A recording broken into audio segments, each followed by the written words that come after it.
الرحمن الرحیم۔ دنیا والوں سمجھو اس کو، کیونکہ جب تک سمجھو گے نہیں مانو گے کیسے، اور اس بات کو مانے بغیر تمہاری جان چھوٹنے والی نہیں ہے، کیونکہ یہ الہ کا مسئلہ ہے، ایمان کا مسئلہ ہے۔ تم نے غور کرنا ہے کہ تمہیں کیوں پیدا کیا گیا ہے، کس نے پیدا کیا ہے، اور پیدا کرنے والے نے تمہیں یوں ہی نہیں چھوڑ دیا ہے۔ اللہ تعالیٰ نے تمہیں پیدا کر کے بڑی شدید آزمائش کے اندر ڈال دیا ہے، اور آزمائش ہے صرف ایمان کی، عقیدے کی، کہ کون اللہ کو بن دیکھے مانتا ہے اور کون شتر بے مہار زندگی بسر کرتا ہے اور یہ سمجھتا ہے کہ کوئی دیکھنے والا نہیں ہے، کوئی پوچھنے والا نہیں ہے۔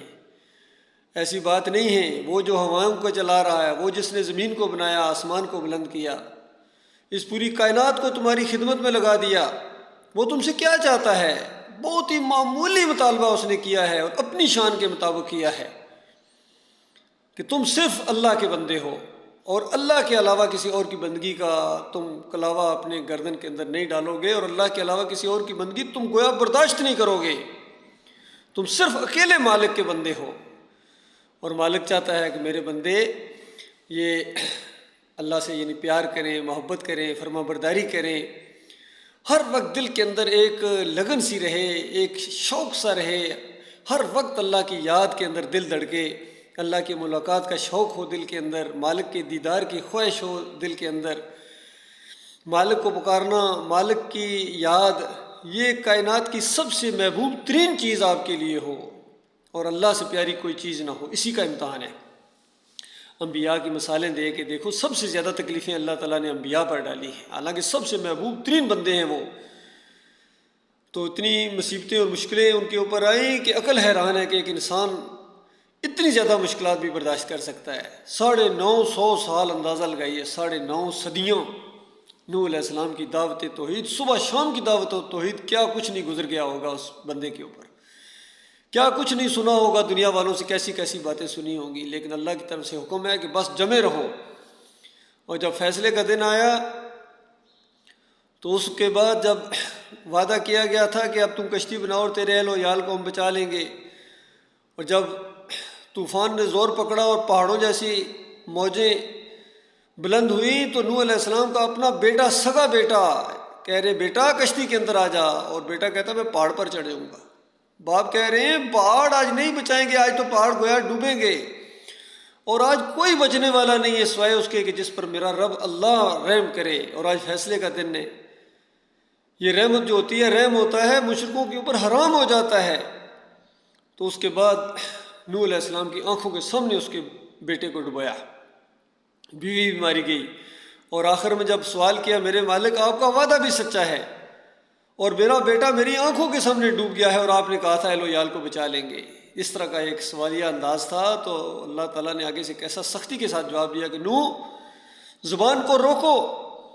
یہ جو بیٹا تمہارا یہ عمل غیر صالح ہے، یہ بیٹا ہے تیرا بیٹا ہے مجھے گالیاں دینے والا، شرک کرنے والا، شرک اللہ کو گالی ہے۔ اسی طرح ابراہیم علیہ السلام کے والد کی مثال ہے، لوط علیہ السلام کی بیوی کی مثال ہے، اور محمد صلی اللہ علیہ وآلہ وسلم کی چچوں کی مثالیں ہیں، چچے ابو لہب کی مثال ہے، والدین کا بھی ذکر ہے، دادا کا بھی ذکر ہے، اور تاکہ لوگ دنیا والے جان جائیں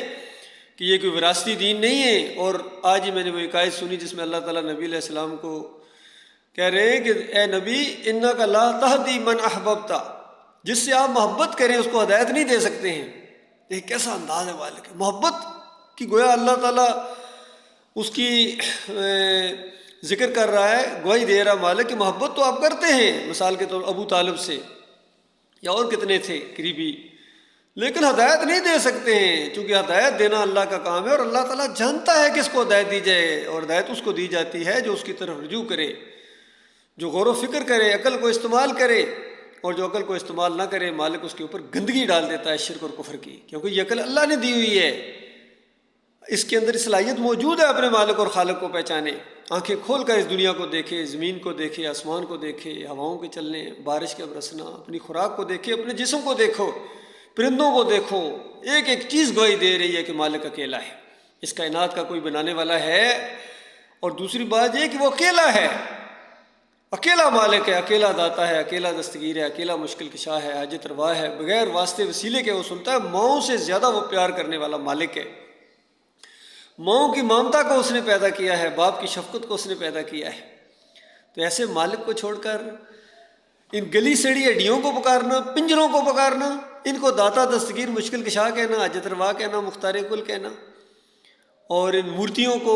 اور ان سلیبوں کو، یعنی مخلوق کو اپنے ہاتھوں سے بناتے ہو اللہ کے بندو، چاہے یہ سلیب کا معاملہ ہو، چاہے یہ مورتیوں کا معاملہ ہو، چاہے یہ قبریں پکی کرتے ہو، گنبد بناتے ہو، عرس اور میلے کرتے ہو، تمہارے اپنے ہاتھوں کی بنائی ہوئی یہ چیزیں، یہ تمہارے معبود ہیں۔ تو یہ وہ جرم ہے جو انسانیت نے کیا ہے، ہمیشہ کیا ہے، اور پھر اللہ تعالیٰ نے بڑی سختی کے ساتھ ان کو پکڑا ہے، بڑی سختی کے ساتھ پانی میں ڈبکیاں دے دے کے مارا کسی کو، کسی کے اوپر پتھروں کی بارش کی اللہ تعالیٰ نے، اور کسی قوم کو چنگاڑ سے ان کے کلیجے پھاڑ دیے اللہ تعالیٰ نے، اور اللہ تعالیٰ نے کسی کی پرواہ نہیں کی ہے۔ تو آخری امت کے لوگوں، تم کوئی لاڈلے ہو، جس وجہ سے پچھلی قوموں کے اوپر اللہ کے عذاب آئے ہیں، وہی کام جب تم کرو گے تو تمہارے اوپر اللہ پھولوں کی بارش کرے گا، رحمت کی اور شفقت کی بارش کر دے گا۔ کیسی نادانی ہے! نہیں، اگر نادانی نہیں ہے پھر نادانی کس کو کہتے ہیں؟ تو آج امت مسلمہ کے اوپر جو اللہ کے عذاب کا کوڑا برس رہا ہے، وہ صرف اور صرف ان کے شرک کی وجہ سے، بس صرف ایک وجہ ہے، ایک اور صرف ایک وجہ ہے کہ تم نے اپنے مالک کے ساتھ بے وفائی کی، غدارو، کلمے کے غدارو۔ مثالیں دیتے ہو صحابہ کرام کی جو کلمے کے وفادار تھے، مثالیں ان کی دیتے ہو اور اپنے اوپر فٹ کرنے کی کوشش کرتے ہو کہ تمہارے ساتھ بھی اللہ تعالیٰ وہی وعدے پورے کرے گا۔ اللہ تعالیٰ کے وعدے شرط کے ساتھ ہیں، وَأَنْتُمُ الْأَعْلَوْنَ إِن كُنتُم مُؤْمِنِينَ۔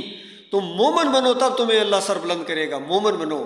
تم مومن بننے کی بجائے کوئی بریلوی بن رہا ہے، کوئی دیوبندی بن رہا ہے، کوئی اہل حدیث بنتا ہے، کوئی سلفی ہے، کوئی نقشبندی ہے، سہروردی ہے، قادری ہے، چشتی ہے، صوفی ہے، جمہوری ہے، سب کچھ بنتے ہیں لیکن اللہ کے مسلم بننے کے لیے تیار نہیں ہے۔ تو یاد رکھنا اس کا بھی اصول پھر ایک ہی ہے، اس نے آزمائش کی ہے، ہر دور کے اندر انسانوں کو امتحان لیا ہے کہ تم دنیا میں آئے ہو، امتحان صرف ایمان کا امتحان ہے، توحید کا امتحان ہے۔ کون مالک کو مانتا کون ہے، کتاب اللہ کو مانتا کون ہے، اللہ کے آخری نبی محمد صلی اللہ علیہ وسلم کو مانتا کون ہے، دل کی گہرائی سے کون مانتا ہے؟ تو مانو آج بھی اللہ کا وعدہ پورا ہوگا، پوری دنیا کے اوپر تمہاری حکومت ہوگی مسلمانوں، یہ سارے نیچے رہیں گے، ہندو ہوں، سکھ ہوں، دہریے ہوں، یہودی ہوں، عیسائی ہوں، جو بھی ہیں، چائنیز ہوں، رشینز ہوں، فرانسیسی ہوں، انگلینڈ کے رہنے والے ہوں یا امریکہ کے رہنے والے ہوں، جاپانی ہوں، سب کے سب اپنے گھٹنے ٹیکیں گے تمہارے ساتھ، اللہ کی مدد ہوگی، تم اللہ کو اپنا اکیلا معبود مانو، اور شرط یہ ہے کہ پہلے اپنے بتوں کو توڑو۔ یہ جو تمہارے مزاروں کی شکل میں، گنبد کی شکل میں تمہارے بت ہیں، جمہوریت کا بت بھی پوجتے ہو، واسطے وسیلے کا بت ہے، سجدہ تعظیمی کا بت ہے، دنیا یہ مال و دولت کے بت ہیں، یہ سارے بت ہیں تمہارے، بت پرستو، تم اللہ کی پوجا کرنے والے، اللہ کی بندگی کرنے والے لوگ نہیں ہو۔ اسی وجہ سے اللہ نے تمہیں ذلیل و خوار کیا ہے دنیا کے اندر۔ تمہاری مائیں اور بہنیں ابھی تک ہندوؤں اور سکھوں کی بستروں پر اولادیں جنوا رہی ہیں۔ فلسطین میں کیا ہو رہا ہے، کشمیر میں کیا ہو رہا ہے، تمہاری غیرت جاگتی نہیں ہے۔ ایٹم بم تمہارے پاس، کمانڈو دستے تمہارے پاس، بڑے بڑے زبردست 4 سالہ ٹریننگ کی ہوئی انہوں نے پاکستان ملٹری اکیڈمی سے، انہوں نے حافظ قرآن، ہمارے آرمی چیف حافظ قرآن اندازہ لگائیے، لیکن وہ غیرت نہیں جاگ رہی ہے جو ایمانی غیرت ہوتی ہے۔ چیف جسٹس ہیں، بڑے بڑے سیاسی لیڈر ہیں، عمران خان دیکھیے کتنے توحید کی بات کرتے ہیں، اس پھر مزار کے سامنے جا کے سجدہ کرتے ہیں، اور میں نے خود دیکھا یہاں یا علی مدد کا پٹا بنوایا انہوں نے ووٹیں حاصل کرنے کے لیے۔ اس طرح جو اللہ کے ساتھ غداری کریں، ایمان کے ساتھ غداری کرنے کے بعد آپ سمجھتے ہو میں مدینہ ریاست بنا دوں گا۔ کوئی کہتا ہم نظام مصطفیٰ لے کے آئیں گے، مفتی محمود صاحب نے کہا تھا نظام مصطفیٰ لے کے آئیں گے، اور وہاں جا کے حلوہ بانٹا، قبر کے اوپر چادر چڑھائی، نامراد قبر کے اوپر علی جوہری کی، جس نے نبی صلی اللہ علیہ وآلہ وسلم کی وہ توہین کی ہے، کشف المحجوب کے اندر الزامات لگائے ہیں۔ تو ایسے بے ایمانوں کو اپنا لیڈر مانتے ہو؟ پروفیسر غفور نے چادر چڑھائی جا کے مودودی صاحب کی زندگی کے اندر نائب امیر کی حیثیت سے۔ تو اس طرح جو اللہ کے دین کے ساتھ غداری کریں، ان سے اللہ دین کا کام لے گا، مدینہ ریاست ان سے بنوائے گا۔ اللہ کے بندو توبہ کرو، معافی مانگو، میں تمہارا بھائی ہوں۔ جب بھی میری بات ہوتی ہے آپ سے میں مخاطب ہوتا ہوں، ایمان خالص کی بات کرتا ہوں، چونکہ مجھے معلوم ہے قرآن و حدیث کا نچوڑ میں آپ کے سامنے بیان کر رہا ہوں کہ اگر ایمان کی طرف تم نہ آئے، یہ جو دعوت توحید کی دعوت ہے، ایمان کی دعوت ہے، میں مولوی نہیں ہوں، نہ میں پیر ہوں، نہ میں تمہارا سیاسی لیڈر ہوں کوئی، نہ کوئی اور، میں صرف ایک مسلمان ہوں، مسلم ہوں، آرمی افسر ہوں الحمدللہ، اور میں ان چیزوں کو سمجھتا ہوں، اس لیے اپنے فوجی بھائیوں کو بھی مخاطب کرتا ہوں، میری ہمدردی ہے آپ کے ساتھ، ورنہ مرنے کے ساتھ وہ آگ لگنے والی ہے، تمہیں جو بجھائے نہ بجھے گی، کیونکہ فرشتے نہ یونیفارم کو دیکھتے ہیں نہ تمہارے رینک کو دیکھیں گے، وہاں تو کفن میں جاؤ گے، کوئی تمہارا رینک، اور رینک لگا بھی ہوتا تمہیں اگر وردی سمیت بھی اگر دفن کر دیا جائے تو تب بھی تم نے وہاں اللہ کے دربار میں جب پیش ہونا تو ایمان خالص کا ہی فیصلہ اس کے اوپر بنیاد کے اوپر ہوگا، کون اللہ کو مانتا تھا اور کون اللہ کے بندوں کا پجاری تھا، یہ اس پر فیصلہ ہونا ہے۔ تو لہٰذا ایمان لاؤ، نہ تمہیں روس کی طرف دیکھنے کی ضرورت پڑے گی، نہ چین سے بھیک مانگنے کی ضرورت پڑے گی، نہ سعودیہ سے، نہ امریکیوں سے، بلکہ سب کو للکارو۔ اب اللہ تعالیٰ نے تمہیں ایمان کی دولت سے نوازا ہے، اس کی طرف تمہیں دعوت دی جا رہی ہے۔ عربوں کو اللہ نے عزت دی تھی ایمان کی وجہ سے، توحید کی وجہ سے، انہوں نے اس کے ساتھ غداری کی ہے اور اس وجہ سے ان سے قیادت چھین کر اب آپ کی طرف یہ قیادت آ رہی ہے۔ پاکستانیوں، میرے بھائیوں، میرے مسلمان بھائیوں، اپنے شرک سے توبہ کرو اور ایمان خالص کرو، توحید کو اپناؤ، شرک کا رد کرو اور کفر بالطاغوت، اور جس نے بھی کسی پر چوٹ لگے، کوئی ناراض ہو، جس نے اللہ کی کتاب کے خلاف عقیدہ دیا ہے اور عوام کو اس کی طرف بلایا ہے، وہ ہمارا دشمن ہے، ہم اس کے دشمن ہیں۔ اور اس کے بعد آپ دیکھیں گے کہ کس طریقے سے ایمان خالص سامنے آتا ہے۔ ابھی کل میں نے ایک ویڈیو دیکھا علی انجینئر کا، اس قدر اس نے ان سارے مولویوں کو ثبوت کے ساتھ کہ تمہارے مدرسوں کے اندر وہ بدکاریاں ہوتی ہیں، تم سارے اس کے اندر ملوث ہو، بے ایمانو، کوئی بھی نہیں آگے سے بول رہا ہے۔ تو جہاں دوسروں کے شرک کا یہ نشاندہی بھی کرتے ہیں، لیکن پھر ان کہتے ہیں میں انہیں کے پیچھے نمازیں بھی پڑھتا ہوں، ان کو چندہ بھی دیتا ہوں۔ علی انجینئر صاحب، یہ ایمان نہیں ہے، یہ کفر ہے، کفر و شرک بھی ان کو کہنا اور پھر انہیں کو اپنا امام بنانا۔ مالک فرماتا ہے والذین کفروا اولیاءہم الطاغوت، ان طاغوتوں کو جو اپنا امام بنائے، ان کافروں اور مشرکوں کو اپنا لیڈر بنائے، امام بنائے، ان کے پیچھے نمازیں پڑھے، مالک فرماتا ہے کافر یہ کام کر سکتا ہے، کوئی مومن یہ کام نہیں کر سکتا ہے۔ مومنو، اللہ کے دین کی سربلندی کے لیے اٹھو، جو مردو اس جوانی کو عمر کر لو، یہ چند دنوں کی یہ بات ہے، اس کے بعد ہمیشہ کی آگ کا خطرہ ہے، جہنم منہ کھولے انتظار کر رہی ہے ایسے سارے لوگوں کو جو یہ بات نہ مانے۔ یہ بات مانو، اس پر جماؤ دکھاؤ، اللہ پر اعتماد کرو، دیکھنا کس طرح اللہ تعالیٰ تمہارے اوپر زمین اور آسمان کی برکتوں کے دھانے کھول دے گا، تمہیں طاقت دے گا، تمہیں مال دے گا زیادہ، تمہیں فوجی قوت دے گا، تمہیں اور زیادہ تمہارا روب اور دبدبہ دوسری قوموں کے اوپر اللہ تعالیٰ طاری کر دے گا۔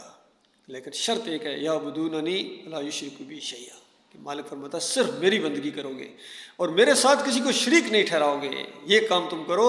باقی سارا کام اللہ تعالیٰ نے کرنا ہے۔ اللہ تعالیٰ اسی راستے کے اوپر جما دے اور اسی بات کے لیے جیوں اور اسی بات کے لیے مروں۔ وقول قولی ھذا استغفر اللہ لی ولکم ولسائر المسلمین۔